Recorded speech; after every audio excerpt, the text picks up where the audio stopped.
கேட்டுக்கொண்டிருப்பது உங்க அதிரை எஃப்எம்மில் அதிரை எஃப்எம் மகளிர் மட்டும். வெல்கம் பேக் நேயர்களே, நீங்க கேட்டுட்டு இருக்கீங்க அதிரை எஃப்எம் 90.4. நமது சமூகம் நமது நலன். அதிரை எஃப்எம் மகளிர் மட்டும் நிகழ்ச்சிக்கு உங்கள் அனைவரையும் வரவேற்கிறேன். நான் உங்க ஆர்ஜே ஃபாஹிரா. நேயர்களே, நிகழ்ச்சிகளை தொடர்ந்து மிஸ் பண்ணாம கேளுங்க.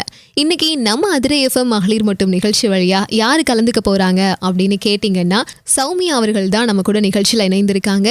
இவங்க ஒரு சமூக செயல்பாட்டாளர், அது மட்டும் இல்லாம ஒரு ஜேர்னலிஸ்டா இருந்துட்டு இருக்காங்க, ஒரு சிறந்த எழுத்தாளரா இருந்துட்டு இருக்காங்க. இப்படி இவங்களை பத்தி சொல்லணும் அப்படின்னா சொல்லிக்கிட்டே போகலாங்க.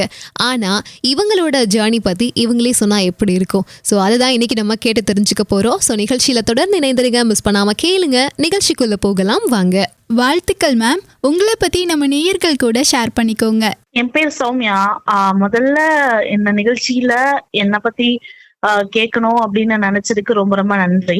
என்னை பத்தி சொல்லணும் அப்படின்னா, நான் என் சொந்த ஊர் வந்து தஞ்சாவூர்ல பட்டுக்கோட்டை பக்கம் ஆலம்பலம்னு ஒரு கிராமம் தான். ஆனா அந்த கிராமத்துல இருந்து நான் ஜேர்னலிசம் படிக்கணும் அப்படிங்கிறதுக்காகவும் அந்த வேலைக்காகவும் நான் சென்னை வந்து ஷிஃப்ட் ஆக ஆரம்பிச்சேன். ஸோ ஜேர்னலிசம் வந்து முடிச்ச பிறகு விகடன்ல ஸ்டூடெண்ட் ரிப்போர்ட்டரா இருந்தேன். அண்ட் அதுக்கப்புறம் ஃபுல் டைம் ரிப்போர்ட்டரா இருந்தேன். அதுக்கப்புறம் விகடன்ல ஒரு லே ஆஃப் நடந்தனால ஃப்ரீலான்ஸா எழுத ஆரம்பிச்சேன். இந்து தமிழ் போன்ற நிறுவனங்களுக்கு கட்டுரைகள் எழுதி கொடுத்துட்டு இருக்கேன். ஸோ இது இல்லாம நான் வந்து சிவிடப்னு ஒரு ஆர்கனைசேஷன்ல ஒர்க் பண்ணிட்டு இருக்கேன். இது வந்து பெங்களூர் பேஸ்ட் ஆர்கனைசேஷன், லேபர் ரைட்ஸ்க்காக ஒர்க் பண்ணுது. ஸோ இது ஒரு நான் கவர்மெண்டல் ஆர்கனைசேஷன். ஸோ அதுல ஒர்க் பண்ணிட்டு இருக்கேன். இப்போ நான் ஃபீல்ட் எக்ஸிக்யூட்டிவ் ஆஃபீஸரா அதுல இருக்கேன். ஸோ இப்போ நான் இப்போதைக்கு நான் சென்னையில இருக்கேன். ஸோ இதுதான் என்னை பத்தி சொல்லணும் அப்படின்னா. ஒரு பெண்ணா போல்டா இருந்து இந்த துறையை சூஸ் பண்ணி இதுல பயணிச்சுட்டு இருக்கிறதுனால இந்த கொஸ்டின் கேட்குறேன். எதனால மேம் இந்த ஜேர்னலிஸ்ட் துறையை சூஸ் பண்ணீங்க?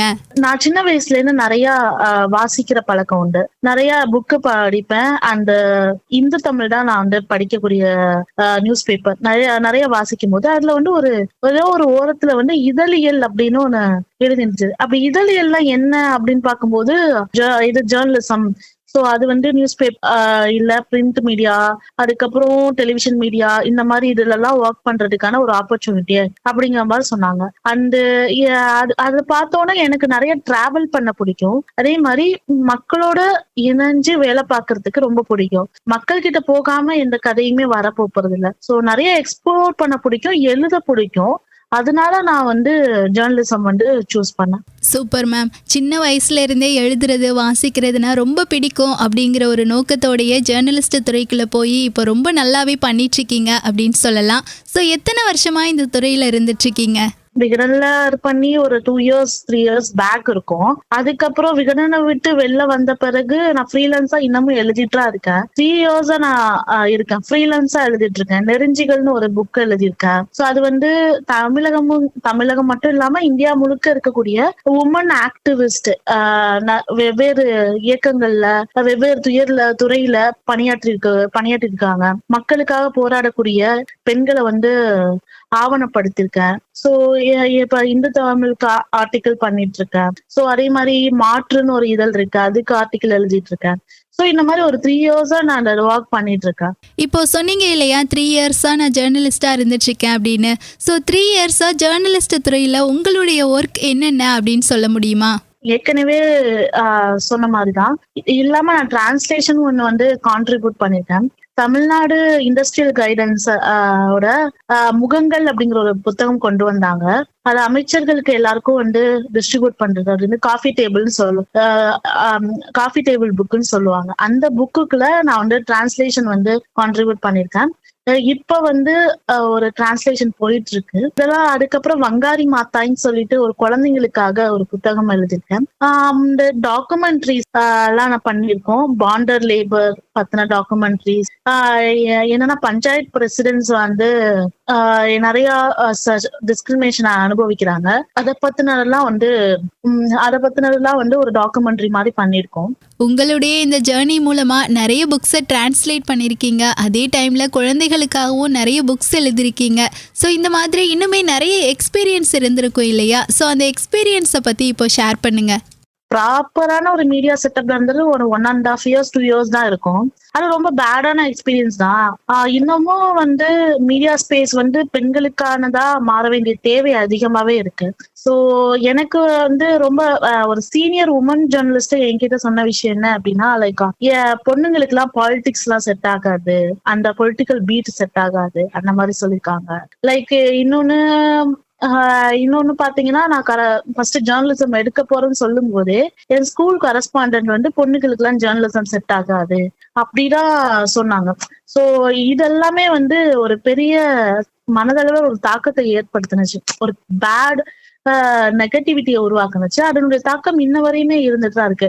அதுல இருந்து ஓவர் கம் ஆகுறதுக்கும் நம்மளால முடியும்னு இது பண்றதுக்கும் கொஞ்சம் நிறைய எனர்ஜி, நிறைய டைம் போட வேண்டியது. இன்னும் வந்து உமன் சென்ட்ரிக்கா வந்து நியூஸ் மீடியாஸ் வந்து ஸ்பேஸ் இல்லை அப்படிங்கிறது தான் உண்மை. நிறைய சவால்களை கடந்து ஒரு பெண்ணா ஜேர்னலிஸ்ட் துறையில பயணிச்சிட்டு இருக்கீங்க இல்லையா? ஸோ ஒரு ஜேர்னலிஸ்டா இருந்து நீங்க நிறைய சேவைகளுமே செஞ்சிருப்பீங்க அப்படின்னு நினைக்கிறேன். ஸோ உங்களுடைய சேவைகள் பத்தி சொல்ல முடியுமா? சேவைகளை செய்யல. அஸ் அ ஜேர்னலிஸ்டா என்னோட கடமைகளை தான் செஞ்சிருக்கேன்னு சொல்லலாம். என்னப்பா நான் இதனால சேவைகள்லாம் இந்த மாதிரி பெருசா பண்ணல. பட் ஆனா கடமைகளை செஞ்சிருக்கேன். அதுல வந்து தொழிலாளர்களோட பிரச்சனைகளை முன்னிறுத்துறது, அந்த விளிம்பு நிலை மக்களோட பிரச்சனைகளை முன்னிறுத்துறது, அவங்களுக்காக போய் நிக்கிறது, யாருமே கண்டுகொள்ளாத ஒரு விஷயம் இருக்கும், அந்த விஷயங்கள்லாம் எடுத்து எழுதுறது, அதை ஆவணப்படுத்துறது, இந்த மாதிரி விஷயங்கள் தான் நான் தொடர்ந்து பண்ணிட்டு இருக்கேன். ஸோ அது அப்படி பார்க்கும்போது மெயினான விஷயம் சத்திர தொழிலாளர்கள் அப்படிங்கிறது தான். சத்திர தொழிலாளர்கள் அப்படின்னா அவங்க நம்ம திருமண மண்டபங்கள்ல அதுக்கப்புறம் நிகழ்ச்சி மண்டபங்கள்ல என்னன்னா பாத்திரம் கழுவுறதுக்கு, அதுக்கப்புறம் இலையை எடுத்து போடுறதுக்கு அங்க ஆண் பெண் தொழிலாளர்கள் வந்து நிறைய பேர் தங்கி வந்து வேலை பார்ப்பாங்க.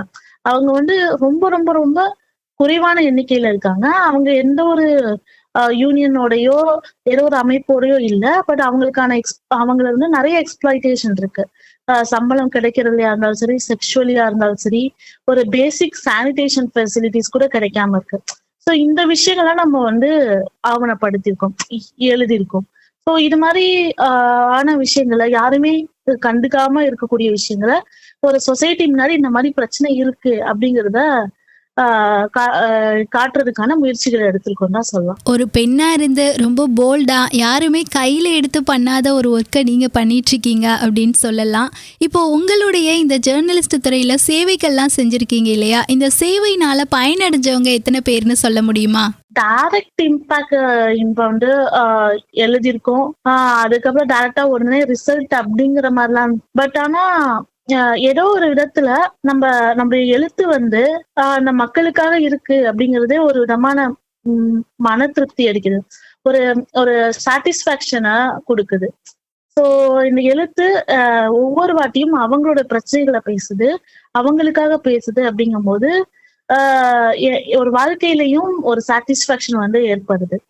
ஸோ டைரக்ட் இம்பாக்டா பயனடைஞ்சாங்க அப்படின்னா எனக்கு தெரியல. அப்படி பார்த்தா நான் தான் பயனடைஞ்சிருக்கேன்னு சொல்லலாம். பிகாஸ் நான் அது எழுதுறதுனால இது பண்றதுனால எனக்கு ஒரு சாட்டிஸ்பாக்சன் இருக்கு. ஸோ என்னால அடுத்த கட்டத்தை நகர முடியுது.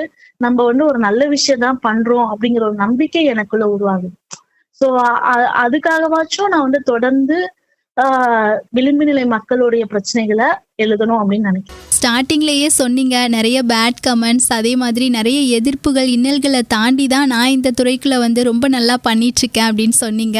இப்போது அதே மாதிரி இந்த பேட் கமெண்ட்ஸ் மாதிரி சில வார்த்தைகளை கேட்டு பெண்கள் வந்து ஜேர்னலிஸ்ட் துறைக்குள்ளே வராமல் இருப்பாங்க. ஸோ பெண்களுக்கான வாய்ப்புகள்லாம் ஜேர்னலிஸ்ட் துறையில் எப்படி இருக்குன்னு சொல்ல முடியுமா?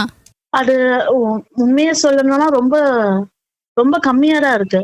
ரொம்ப சுருங்கிதான் இருக்கு பெண்களுக்கான வாய்ப்புகள் அப்படிங்கிறது.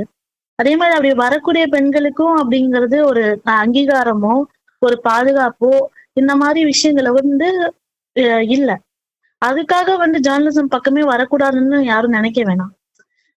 ஏன்னா ஒரு முக்கியமான ஜேர்னலிஸ்ட வந்து அறிமுகப்படுத்தணும்னு நினைக்கிறேன். அவங்க ராணா ஆயுப்பா. அவங்க வந்து குஜராத்ல நடந்த ஒரு மிகப்பெரிய கலவரத்தை வந்து ஆவணப்படுத்தினாங்க. ஸோ அவங்க வந்து ஒரு இன்வெஸ்டிகேட்டிவ் ஜேர்னலிஸ்ட் தான். ஆனா அவங்களுக்கு சைபர் ஸ்பேஸ்ல நிறைய வன்முறைகளை அவங்க சந்திச்சாங்க. அவ்வளவு கேவலமா வந்து அவங்க உடல் ரீதியா அவங்க வந்து மோசமா பேசினாங்க. நிறைய பிரச்சனைகள் இருந்தாங்க. பட் ஆனா 21 வயசுல ஆனா மிகப்பெரிய ஒரு இன்வெஸ்டிகேட்டிவ் ஜேர்னலிஸ்டா இருந்தாங்க. இன்னைக்கு வந்து வாஷிங்டன் போஸ்ட்ல வந்து காலமிஸ்டா இருக்காங்க. சோ அவங்க அந்த ஒரு ஒரு சின்ன குறுகிய காலகட்டத்துல மிகப்பெரிய ஒரு உயர்தர பண்ணிருக்காங்க. அதுக்கு முக்கிய காரணம் அவங்களோட கடின உழைப்பு. இந்த மாதிரியான வன்முறைகள், இந்த மாதிரியான சவால்கள் இது எல்லாமே இருந்தாலும் ஒரு போல்டா ஃபேஸ் பண்ணணும் அப்படிங்கிற அந்த இடத்துக்கு அவங்க இருந்ததுனாலதான் அவங்களால இந்த இடத்துக்கு வர முடிஞ்சது. அப்படி பார்த்தா எந்த துறையுமே பெண்களுக்கானதா இல்ல அப்படிங்கறதான் சொல்லணும். பெண்களுக்காக பெண்களால முடியாதுங்கிறது இல்ல. ஆனா இந்த சமூகம் வந்து தொடர்ச்சியா எல்லா துறைகளையுமே ஆண்மையப்படுத்தப்பட்டிருக்கு. எல்லா இடங்கள்லயுமே பிரச்சனைகள் இருக்கு. ஒரு பணியிட பாதுகாப்போ, ஒரு அங்கீகாரமோ இந்த மாதிரி எந்த விஷயமும் இது பண்ணல. சோ அதெல்லாம் உடைச்சிட்டு வெளில வந்தாதான் அடுத்த கட்டமா வரக்கூடிய பெண்களுக்கு இன்னும் ஈஸியா இருக்கும். அதுக்காகவா வச்சோம் நம்மளால என்ன பண்ண முடியும் அப்படிங்கிறத பார்க்கணும். இந்த தடைகள்லாம் இருக்கு, வாய்ப்புகள் குறைவா இருக்கு, நமக்கான அங்கீகாரங்களுக்கு ஈஸியா கிடைக்காது. நிறைய வன்முறைகள், நிறைய விஷயங்கள் இருக்கு. இது எல்லாத்தையும் தூக்கி போட்டு உடைச்சிட்டு இன்னும் என்னால முடியும் அப்படின்னு வந்தாதான் எனக்கு அப்புறம் வரக்கூடிய பெண்ணுக்கு நான் கையை பிடிச்சி இழுத்து விட முடியும். அந்த ஸ்பேஸ இன்னமும் அவளுக்கானதா மாத்துறதுக்கான ஒரு போராட்டத்துல நம்ம எல்லாருமே இருக்கும். நம்ம அடுத்த தலைமுறை பெண்களுக்கானதா மாற்றுறதுக்கான ஒரு போராட்டத்துல எல்லா பெண்களுக்கும் அந்த கடமை இருக்குன்னு நான் நினைக்கிறேன். எல்லா துறையுமே அப்படிதான். பெண்களுக்குமே ஜேர்னலிஸ்ட் துறையில் என்ன மாதிரியான வாய்ப்புகள் இருக்குது அப்படிங்கிறத எல்லாருக்குமே புரியக்கூடிய வகையில் ஒரு எக்ஸாம்பிளோட சொன்னீங்க. இப்போது அதே மாதிரி நீங்கள் திருநங்கைகளுக்காகவே ஆர்டிகல்ஸ்லாம் எழுதியிருக்கீங்க அப்படின்னு நான் கேள்விப்பட்டேன். ஸோ என்ன மாதிரியான ஆர்டிகல்ஸ்லாம் எழுதியிருப்பீங்க? புக்ஸ் எழுதல, ஆர்டிகல்ஸ் எழுதியிருக்கேன். ஆர்டிகல்ஸ் வந்து அவங்களுடைய ரிசர்வேஷன், வந்து ஹரிசாண்டல் ரிசர்வேஷன், வெர்டிகல் ரிசர்வேஷன் 2 விஷயம் இருக்கு. அவங்க என்ன கேக்குறாங்க அப்படின்னா, எனக்கு வந்து 1% இடஒதுக்கீடு வேணும், ரிசர்வேஷன் வேணும். அப்பதான் நான் கவர்மெண்ட் ஜாப்ஸ்ல என்னால பிளேஸ் பண்ண முடியும். பிகாஸ் எல்லாரோடையும் போட்டி போட்டு வர்றது ரொம்ப கஷ்டமா இருக்கு அப்படிங்கும் போது, ஸோ அந்த 1% ரிசர்வேஷன் எங்களுக்கு வேணும், ஹரிசாண்டல் ரிசர்வேஷன் வேணும் அப்படிங்கிற மாதிரி கேக்குறாங்க.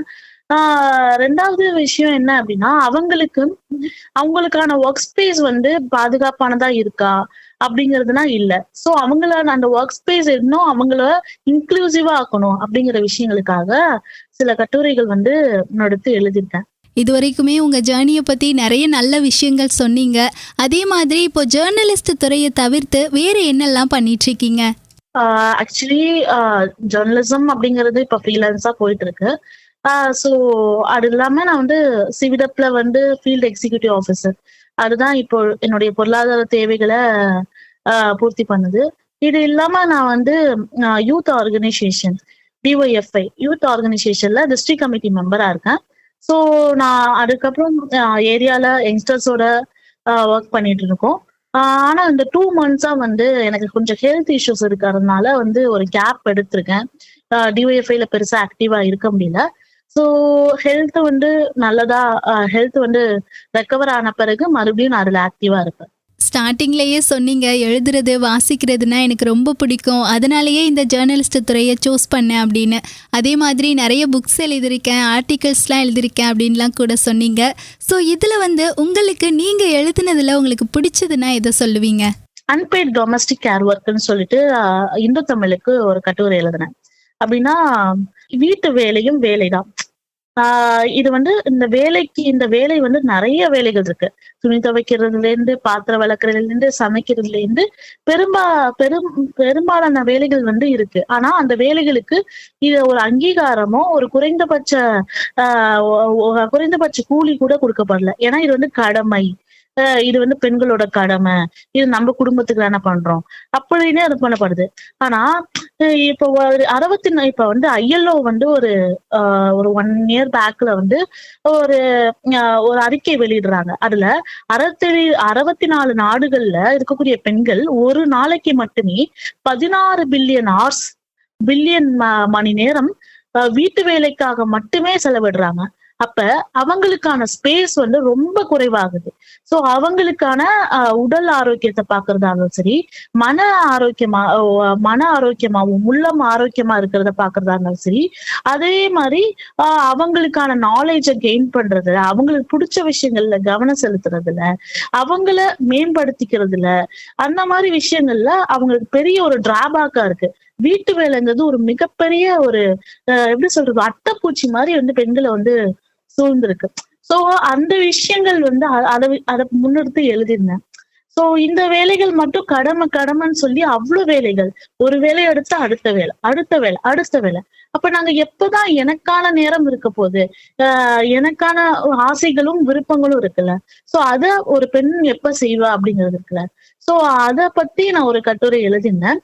சோ இதுக்கெல்லாம் தீர்வா வந்து ஒரு ஆண்களும் வீட்டு வேலைகளை பங்கெடுத்துக்கணும். அதே மாதிரி ஒரு கம்யூனிட்டி கிச்சன் மாதிரி ஒரு சமூகமா ஒரு ஒரு கிச்சன் உருவானுச்சு அப்படின்னா அந்த பெண்களுக்கு இந்த வீட்டு வேலைகள்ல இருந்து விடுதலை கிடைக்கும். இந்த வீட்டு வேலையில இருந்து விடுதலை கிடைச்சாலே பெண்களுக்கு நிறைய நேரம் இருக்கும். அந்த நிறைய நேரத்துல படிக்கலாம், எழுதலாம், விளையாடலாம், டான்ஸ் ஆடலாம், டிராவல் பண்ணலாம், அவங்களுக்கு பிடிச்ச விஷயங்களை பண்ணலாம், வேலைக்கு போகலாம். சோ இந்த மாதிரி விஷயங்கள்லாம் நிறைய இருக்கு. சோ அதனால வந்து அத பத்தி எழுதுனது வந்து எனக்கு ரொம்ப ரொம்ப க்ளோஸ் டு மை ஹார்ட்டா ஃபீல் பண்றேன். ஓகே மேம், நீங்கள் சொன்னது எனக்குமே பிடிச்சிருந்தது. உண்மையாகவே ஒவ்வொரு பெண்ணோட நிலையுமே புரிஞ்சு, ஒரு பெண் வந்து தன்னோட வீட்டு வேலை பார்க்குறதுனாலேயே பாதி நேரம் போகுது, அதனாலேயே ஸ்பேஸ் கிடைக்கல அப்படிங்கிற ஒரு உண்மையான தகவலை இந்த தருணத்தில் ஷேர் பண்ணிங்க. இது நல்லா இருந்துச்சு. இப்போது அடுத்த கொஸ்டினா, ஒரு பெண்ணாக எந்த ஒரு செயலை செய்யும் போதும் அந்த பெண்ணுக்கு ஃபேமிலி சப்போர்ட்டுங்கிறது அவசியமான ஒன்றா இருக்கும் இல்லையா? அந்த வகையில் உங்களுக்குமே உங்களுடைய இந்த ஜேர்னலிஸ்ட் துறையில் குடும்ப ஒத்துழைப்புங்கிறது எப்படி இருந்துச்சு? குடும்பத்தை பத்தி என்ன சொல்றது, இது எனக்கு ரொம்ப ஹார்டான கொஸ்டினா இருக்கு. எனக்கு வந்து எனக்கு என்னுடைய அம்மா அப்பாங்கிறது பெரிய சப்போர்ட் பெருசா இல்ல. ஃபேமிலி சைட்லன்னு எந்த சப்போர்ட்டும் கிடையாது. அதுக்கப்புறம் இங்கேயும் நான் நிறைய எக்ஸ்ப்ளோர் பண்ணணும், அது பண்ணணும்லாம் ஆசைப்பட்டேன். எல்லாத்துக்குமே அவங்க தடையா இருந்தாங்க. போகாத, அது செய்யாத, இது செய்யாதன்னு ரொம்ப சப்போர்ட்டிவா இல்ல. அதனால நான் வந்து வீட்ல இருந்து காசு வாங்குறத கொஞ்சம் கொஞ்சமா நிறுத்த ஆரம்பிச்சேன். ஒரு 5 வருஷம் கிட்ட ஆகுது. 6 இயர்ஸ் ஆச்சு சென்னை வந்து. ஒரு 5 வருஷம் ஆகுது நான் வந்து காசு வாங்கி. ஏன்னா அவங்க காசு கொடுக்கறதுனால மட்டுமே வந்து ஏன் நியூஸ் பேப்பர் வாங்குற, ஏன் நீ எங்க டிராவல் பண்ற, ஏன் அது பண்ற அப்படின்னு நிறைய கேள்விகள். கொஞ்சம் கூட சப்போர்ட்டிவா இல்ல. எப்பயுமே திட்டு விடும், உன்னை படிக்க வச்சதே தப்பா இருக்கு, உன்னை படிக்க வச்சதே தப்பா இருக்கு அப்படிங்கிற மாதிரி நிறைய இருக்கும். ஸோ நான் எடுத்த இந்த முடிவுகளுக்கும் பெருசா ஒத்துழைப்பு கொடுக்கல. நான் அதை கன்வின்ஸ் பண்ணிருக்கணும். மேபி சண்டை போட்டு வந்துட்டேன். பட் அவங்களுக்கு இன்னும் புரிய வச்சிருக்கணுமா அப்படிங்கிறது தெரியல. ஆனா அந்த புரிய வைக்கிறதுக்கான எனர்ஜி வந்து எனக்கு இல்ல. நான் வந்து லைஃப சரி பண்ணிக்கணும் அப்படிங்கிற ஓட்டத்துல இருக்கிறதுனால அவங்க புரிய வைக்கிறதுக்கான நேரத்தையும் எனர்ஜியும் நான் செலவு பண்ணல. பட் அவங்க சப்போர்ட்டிவா இல்ல, சுத்தமா இல்ல. ஆனா இங்க சென்னை வந்தோம்னா நிறைய நல்ல மனிதர்கள் வந்து அரவணைச்சாங்க, தோள் கொடுத்தாங்க, கை கொடுத்தாங்க, தூக்கி விட்டாங்க. அதனால அது பண்ண முடிஞ்சது. இப்பயுமே கூட நான் வந்து ஒரு டெசிஷன் எடுத்திருக்கேன். மேரேஜ் பண்ணிருக்கேன், ஒரு இன்டர் காஸ்ட் மேரேஜ். ஸோ அதுக்குமே வீட்ல இருந்து சப்போர்ட் இல்ல. அந்த போலீஸ் ஸ்டேஷன் அது இது மாதிரி போயிட்டு இருக்கு. ஆனா இப்ப அம்மா அப்பா அந்த மாதிரி குடும்பம், மாமா அந்த மாதிரினா யாருமே சப்போர்ட் இல்ல. ரொம்ப ஹார்டரா இருக்கு. எனக்கு ரொம்ப நாள் அவரோட ஏக்கமாவும் இருக்கும். மத்தவங்களுக்கு எல்லாம் அந்த சப்போர்ட், அந்த மாதிரி அம்மா அப்பா அந்த மாதிரிலாம் சப்போர்ட் சிஸ்டம் இருந்தா இன்னும் நான் நிறைய பண்ணிருக்கலாமா வாழ்க்கையில, இன்னும் நான் நிறைய சாதிச்சிருப்பேன். அதனால ரொம்ப ரொம்ப இதாதான் இருக்கணும் அப்படிங்கிற மாதிரிலாம் ஃபீல் ஆகும். ஆனா இப்ப மேரேஜுக்கு ஆஃப்டர் மேரேஜ் வந்து ஹஸ்பண்ட் வந்து ரொம்ப சப்போர்ட்டிவான ஹஸ்பண்ட் வந்து என்னுடைய செல்ஃப் ரெஸ்பெக்ட்லயும் இண்டிபெண்டன்ஸ்லயும் குறுக்க வர மாட்டாரு. நல்ல சப்போர்ட்டிவான ஹஸ்பண்ட். எனக்கு பிடிச்ச எல்லா விஷயங்களையும் நான் பண்ண முடியும், அதுக்கான சப்போர்ட்டும் இருக்கும். ஸோ இப்போ வந்து அது இருக்கு. பட் பிஃபோர் தட் அது வந்து ரொம்ப இதா இருந்தது. ஃபேமிலி சப்போர்ட் இல்லாதனாலதான் சீக்கிரமா கல்யாணம் பண்ணுங்கிற ஒரு தாட் கூட வர அந்த இதுக்கு கூட தள்ளப்பட்டேன். கல்யாணங்கள் பெரிய ரெஸ்பான்சிபிலிட்டி. எனக்குன்னு ஒரு சப்போர்ட் வேணும், எனக்குன்னு ஒரு ரிலேஷன்ஷிப் வேணும்னு தான் டக்குன்னு பண்ணேன். ஃபேமிலி சப்போர்ட் இருந்திருக்கலாம், இல்ல. ஓகே மேம், கண்டிப்பாக எல்லாமே ஒரு நாள் மாறும். நிச்சயமாக நம்மளுடைய விடாமுயற்சி நம்மளை கைவிடாது. இப்போ வந்து நெக்ஸ்ட் கொஸ்டின் பார்த்தீங்கன்னா, இந்த தருணத்தில் நீங்கள் யாருக்காவது நன்றி சொல்லணும் அப்படின்னு நினச்சா யாருக்கு சொல்லுவீங்க? ஒருத்தர் 2 பேர்ன்னு என்னால சொல்ல முடியாது. ஆக்சுவலி நான் சென்னை வந்த பிறகு நெறைய பேரு வந்து எனக்கு பெரிய பெரிய உதவிகள செஞ்சிருக்காங்க. அவங்க வீட்டு பிள்ளையா பார்த்துருக்காங்க. ரொம்ப இக்கட்டான சூழ்நிலையில என் கைய இறுக்கமா புடிச்சுட்டு நாங்க இருக்கோம்ன்னு சொல்லியிருக்காங்க. அப்படி இருந்த எல்லா நண்பர்களுக்கும், எல்லா மனிதர்களும் என்னோட நன்றி சொல்லணும்னு நினைக்கிறேன். குடும்பம் இல்லாம என்னால இன்னைக்கு சர்வை பண்ண முடியுதுன்னா, இந்த நல்ல மனிதர்கள் மட்டும் தான் காரணமாங்க. இப்போ வந்து நீங்கள் உங்களுடைய வாழ்க்கை பயணத்தில் ஜேர்னலிஸ்டாக இருக்கீங்க, நிறைய புக்கெல்லாம் எழுதுறீங்க, அதே நேரத்தில் உங்களுடைய கடமைகள் எல்லாத்தையுமே சூப்பராக பண்ணிகிட்ருக்கீங்க. இப்போது இன்னுமே உங்களுடைய ஃப்யூச்சரில் இதெல்லாம் இருந்தால் நல்லா இருக்கும் அப்படிங்கிற ஒரு புது ஐடியா, அடுத்த கட்ட பிளானுங்கிறது இருக்கா? எம்ஏ ஜேர்னலிசம் படிக்கல. நான் பிஜி படிக்கல. யூஜியோட நிறுத்திக்கிட்டேன். ஏன்னா அந்த சப்போர்ட் இல்லைன்னு சொல்லலாம் ஃபேமிலில. ஸோ நான் வேலைக்கு போயினாதான் நான் என்ன பார்த்துக்க முடியும், எனக்கான உணவையும் எனக்கான இருக்கிற இடமும் பார்த்துக்க முடியும்னு ஒரு கட்டம் வந்தது. அதனால வேலைக்கு போனேன். ஆனா நான் பிஜி படிக்கணுங்கிறது ரொம்ப பெரிய ஆசை. அது ஃபுல் டைமா காலேஜ் போய் படிக்கணும். ஆனா அதுக்கான வாய்ப்புகளே இல்லை. ஸோ இப்ப கரஸ்ல போட்டிருக்கேன், படிச்சுட்டு இருக்கேன். இன்னும் 1 வருஷத்துல அதை நான் வந்து கிளியர் பண்ணணும். அதுதான் மெயினானது. அண்ட் டிரான்ஸ்லேஷன் ஒரு புக்கு, அது நான் அந்த ஹெல்த் இஷ்யூஸ் மாத்துறதுனால ரொம்ப எடுக்க முடியல. அதை முடிக்கணும். நிறைய எழுதணும். நிறைய எழுதணும், நிறைய படிக்கணும், நிறைய விஷயத்த எக்ஸ்ப்ளோர் பண்ணணும். நம்ம என்னன்னா நம்ம வந்து ஒரு முன்னுதாரணமா இருக்கணும். வீட்டை சப்போர்ட் இல்லை, அந்த வீட்டை விட்டு வந்துட்டேன், ஊரை விட்டு வந்துட்டாங்கனால மோசமான பொண்ணுங்க அப்படிங்கிற மாதிரியே கிராமங்கள்ல இருக்கும். அப்படிலாம் இல்ல. நான் என் வாழ்க்கையில நான் நல்லபடியா தான் வாழ்ந்துட்டு இருக்கேன். ஒரு நல்ல வாழ்க்கையை வாழணும், அவ்வளவுதான். பொதுவாக எந்த ஒரு தொழில்னு எடுத்துக்கும் போதும் அந்த தொழிலை ஸ்டார்ட் பண்ணதுலேருந்து எல்லாருமே நிறைய கஷ்டங்களையும் தடைகளையும் தாண்டி தான் அந்த தொழிலை செஞ்சிட்ருப்பாங்க. அந்த வகையில் நீங்களுமே ஜேர்னலிஸ்ட் துறையில் பயணிச்சுட்ருக்கீங்க. இதில் நீங்கள் சந்தித்த சவால்கள் இருக்கும் இல்லையா, அதை பற்றி ஷேர் பண்ணுங்க. சவால்கள் என்ன அப்படின்னால விகடன்ல லே ஆஃப் நடந்தப்ப அதுதான் மிகப்பெரிய சவால். வெளில வந்துட்டு அதுக்கப்புறம் இன்னைக்கு மீடியாவுங்கிற ஒரு செட்டப்குள்ள போக முடியல. என்னதான் எழுதிட்டு இருந்தாலும், ஃப்ரீலான்ஸா எழுதிட்டு இருந்தாலும் மீடியாங்கிற ஒரு செட்டப்குள்ள போக முடியல. ஸோ அது மாதிரி நிறைய வீட்டுலயே சப்போர்ட் இல்லைனால நிறைய பொருளாதார நெருக்கடிகள் அந்த மாதிரி விஷயங்கள்லாம் இருந்தது. பேசிக் நீட்ஸை கூட ஃபுல்ஃபில் பண்ண முடியாத ஒரு சுச்சுவேஷன் இருந்தது. ஆனா அதெல்லாம் வந்து என்னால ஓவர் கம் பண்ண முடிஞ்சது. பிகாஸ் என் கூட வந்து நல்ல மனிதர்கள் இருந்தாங்க, அவங்க என்ன பாத்துக்கிட்டாங்க. ஸோ அதனால அதை ஓவர் கம் பண்ண முடிஞ்சது. ஸோ சவால்லாம் பெருசா ஒண்ணும் இல்லை. ஆனா என்ன, சென்னை ஊர்ல இருந்து சென்னை வர்றதே எனக்கு பெரிய சவாலா இருந்தது. அவங்க அதுவும் கொரோனா காலங்கள்ல பயங்கரமா சண்டை போட்டு நான் சென்னைக்கு போகணும், நான் ஏதாச்சும் வாழ்க்கையில முன்னுக்கு வரணும் அப்படிங்கிற மாதிரி இருந்தது. ஸோ இப்ப வரையுமே என்ன சொல்லணும்னா, ஏதாச்சும் ஒரு நல்ல இடத்துல ஒரு இடத்துல பிளேஸ் ஆகணும், நிறைய எழுதணும், நமக்குன்னு ஒரு அங்கீகாரம் வேணும் அப்படிங்கறதுதான் மனசுல இதா இருக்கு. ஸோ அதுக்கான வாய்ப்புகள் வந்து இப்ப கிடைக்கல அப்படிங்கறதுதான். எழுதுறது ஃபெல்லோஷிப்ஸ் எல்லாம் ட்ரை பண்ணிருக்கேன். ஆனா ஃபைனல் ரவுண்ட் வரையும் போயிட்டு ரிஜெக்ட் ஆயிருக்கேன். ஸோ எனக்கு இன்னும் நான் க்ரோ ஆக வேண்டிய இது நிறைய இருக்கு. சேலஞ்சஸ் இல்லாத மனிதர்களே இருக்க முடியாது. ஸோ இந்த சேலஞ்சஸ்லாம் என்னால ஓவர் கம் பண்ண முடியும்னு நம்பிக்கை இருக்கு. Okay ma'am. இன்னுமே வந்து உங்களை சந்தோஷப்படுத்துகிற வகையில் சில ப்ரௌடான மொமெண்ட்ஸ் இருந்திருக்கும் இல்லையா, அதை பற்றி சொல்லுங்க. 2 விஷயம் இருக்கு. நான் அவுட்ஸ்டாண்டிங் பெர்ஃபார்மன்ஸ் வாங்கினது விகடன்ல ஸ்டூடெண்ட் ரிப்போர்ட்டரா இருக்கும்போது அவுட்ஸ்டாண்டிங் பெர்ஃபார்மன்ஸ் நான் வாங்குவேன்னா நான் எதிர்பார்க்கவே இல்லை. அங்க போனோன்னா சார் ஜூனியர் விகடன்ல சார் சொன்னார், ஸோ இந்த மாதிரி நீ இருக்க அப்படியா சார் அப்படின்னு எனக்கு ஒரு பெரிய ஷாக்கு. ஓகே, நம்மளும் ஏதோ ஒரு புரியா பண்றோம் அப்படிங்கிற மாதிரி நம்பிக்கை வந்தது. அதுக்கப்புறம் பாத்தீங்கன்னா ப்ரௌடுல ரொம்ப ஹாப்பியா இருந்த ஒரு மொமெண்ட் அப்படின்னா என்னுடைய திருமணம். எனக்கு பிடிச்ச மாதிரியே நடந்தது. எனக்கு பிடிச்ச பையனோட நான் வந்து பெரும்பாலும் இந்த சடங்குகள் இந்த மாதிரிலாம் இல்லாம, எனக்கு தாலி இந்த மாதிரிலாம் எந்த ஒரு சடங்குகளும் இல்லாம பெரியார் திடல்ல திருமணம் செஞ்சுக்கிட்டேன்.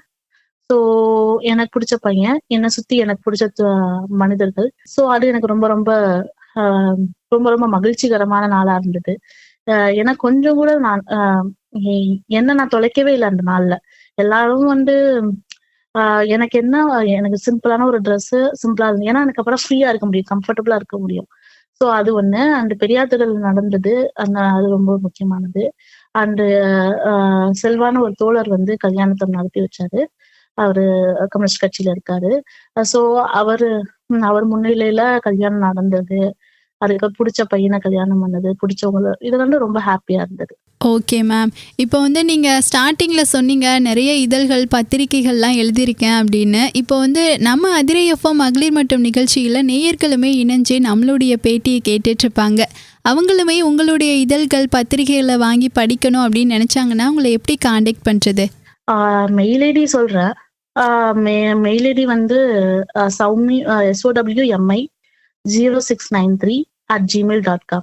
ஸோ நான் மெயில் ஐடிக்கு மெயில் பண்ணலாம். ஸோ இல்லை வந்து நம்ம மொபைல் நம்பர் ஷேர் பண்ணலாமா என்னங்கிறது தெரியல. பட் இருந்தாலும் நான் சொல்றேன், 6382380995. ஸோ இந்த நம்பருக்கு கால் பண்ணலாம். நான் ஆஃபீஸ் இல்லாத மற்ற நேரங்களில் கண்டிப்பா கால் எடுப்பேன். இது வரைக்குமே உங்களுடைய ஜேர்னலிஸ்ட் துறையை பற்றியும் பெண்களுக்கான வாய்ப்புமே அதில் எப்படி இருக்குது அப்படிங்கிற நிறைய தகவலை பற்றியுமே ஷேர் பண்ணிங்க. இப்போது நெக்ஸ்ட் கொஸ்டின் பார்த்தீங்கன்னா, ஜேர்னலிஸ்ட் துறையை சார்ந்த நிறைய பேர் படிச்சுட்டு இருப்பாங்க. அப்படி படிக்கக்கூடிய மாணவர்களுக்கு நீங்கள் சொல்லக்கூடிய ஆலோசனைகள் என்னவா இருக்கும்? அது அந்த கிரவுண்ட் லெவல்ல ஒர்க் பண்ணோம். அப்பதான் ஃபீல்டு நாலேஜ் ரொம்ப முக்கியம். எழுதுறதுக்கா இருந்தாலும் சரி, ஒரு டாக்குமெண்ட்ரி எது எடுத்தாலும் ஃபீல்டு நாலேஜ் முக்கியம். ஸோ நிறைய டிராவல் பண்ணணும், மக்களோட பயணிக்கணும். ஸோ அதே மாதிரி நிறைய வாசிக்கணும், புத்தகங்கள்லாம் நல்ல நல்ல புத்தகங்கள்லாம் வாசிக்கணும். ஒரு வாசிப்பும் ஒரு பயணமும் தான் மனிதனை வந்து அடுத்த கட்டத்துக்கு நோக்கி கொண்டு போகுது. அவனை இன்னும் வந்து சிறப்பாக்குது, செழுமைப்படுத்துது, அவனுடைய நாலேஜ, அவனுடைய கேரக்டர் எல்லாத்தையும். ஸோ இது ரெண்டையும் ரொம்ப முக்கியமா நான் பாக்குறேன். இதை கண்டிப்பா அடுத்து வரக்கூடிய தலைமுறைகள் பண்ணணும் அப்படிங்கிறது விருப்பம். ஜேர்னலிஸ்ட் துறையை சார்ந்து படிக்கக்கூடிய மாணவர்களுக்கு வாசிக்கணும், பயணிக்கணும் அப்படிங்கிற இந்த 2 தகவலை சூப்பராக சொன்னீங்க. இப்போ வந்து அடுத்த கொஸ்டின் என்னென்னா, நீங்கள் ஒரு பக்கம் ஜேர்னலிஸ்டாக இருந்தாலும் இன்னொரு பக்கம் ஒரு பெண்ணாக இருக்கீங்க இல்லையா? அதனால் இந்த கொஸ்டின் கேட்குறேன். ஒரு பெண்ணாக மற்ற பெண்களுடைய வளர்ச்சிக்கு என்ன சொல்ல நினைக்கிறீங்க? என்னன்னா, எதுக்காகவும் காம்ப்ரமைஸ் பண்ண வேண்டாம். நமக்கு பிடிச்ச விஷயங்களுக்கு எதுக்காக காம்ப்ரமைஸ் பண்ணலாம்? அதுக்கு பிடிவாதமா பிடிவாதம் பிடிச்சிக்கலாம். நம்ம எதுக்காகவும் இழக்கக்கூடாது. நமக்கு பிடிச்ச விஷயங்களையும் எதுக்காக இழக்கக்கூடாது. இன்னும் முக்கியமான விஷயம் என்ன அப்படின்னா, நம்மளுடைய சுயமரியாதையையும் சுய அடையாளத்தையும் வந்து இழக்கவே கூடாது. அது ரொம்ப முக்கியம் ஒரு பொண்ணுக்கு. இது எல்லாமே பெண்கள் வந்து கவனமா யோசிக்கணும்னு நினைக்கிறேன். Super ma'am. இது வரைக்குமே நம்ம அதிரை எஃப்எம் மகளிர் மற்றும் நிகழ்ச்சியில் உங்கள் ஜேர்னலிஸ்ட் துறையை பற்றியும் இப்போது பெண்களுடைய வளர்ச்சிக்குமே இன்னுமே நிறைய தகவலை ஷேர் பண்ணிங்க. இப்போது லாஸ்ட்டாக நம்ம அதிரை எஃப்எம்க்கும் அதிரை எஃப்எம் நேயர்களுக்கும் என்ன சொல்ல போகிறீங்க? முதல்ல இன்டர்வியூ பண்ணணும்னு நினைச்ச அதிரை எஃப்எம்க்கு ரொம்ப ரொம்ப தேங்க்யூ. நேயர்களுக்கு என்ன சொல்றது அப்படின்னா, இவ்வளவு நேரம் என்ன நான் பேசுறதெல்லாம் கேட்டிருக்கீங்க பொறுமையா. சோ அதுக்கு மிகப்பெரிய நன்றி. எல்லாருமே வந்து ஏதோ பின்னாடி ஓடிட்டு இருக்கோம். ஆனா வாழ்க்கைங்கிறது வாழ்றதுக்காக மட்டும்தான். நமக்கு பிடிச்ச மாதிரி யாருக்கும் எந்த தொந்தரவும் இல்லாம ஒரு சந்தோஷமான வாழ்க்கைய, ஒரு அழகான வாழ்க்கைய வாழ்வோம். நேயர்களே, இதுவரையும் நிகழ்ச்சியை ஃபுல்லாவே தொடர்ந்து கேட்டு பயனடைஞ்சிருப்பீங்க அப்படின்னு நம்புறேன். இன்னைக்கு நம்ம அதிரை எஃப்எம் மகளிர் மற்றும் நிகழ்ச்சியில கலந்துக்கிட்டு நிறைய நல்ல இன்ஃபர்மேஷன்ஸை நமக்கு கொடுத்த சௌமியா மேம் அவர்களுக்கு நேயர்கள் சார்பாகவும் அதிரை எஃப்எம் சார்பாகவும் பெரிய பெரிய வாழ்த்துக்களையும் நன்றிகளையும் தெரிவித்துக் கொண்டு நிகழ்ச்சியிலிருந்து விடைபெற போறேன். நான் உங்க RJ ஃபாஹிரா. நேயர்களே, நிகழ்ச்சி பற்றிய கருத்துக்கள், விமர்சனங்கள், ஆலோசனைகள், ஏதாவது சந்தேகங்கள் இருக்கு அப்படின்னா அதை தெரியப்படுத்துறதுக்கு 7373776904 அப்படின்ற இந்த வாட்ஸ்அப் நம்பரை கான்டாக்ட் பண்ணுங்க. இது நம்ம அதிரை எஃப்எம் 90.4, நமது சமூகம் நமது நலன். நீங்கள் கேட்டுக்கொண்டிருப்பது உங்க அதிரை எஃப்எம்மில் அதிரை எஃப்எம் மகளிர் மட்டும்.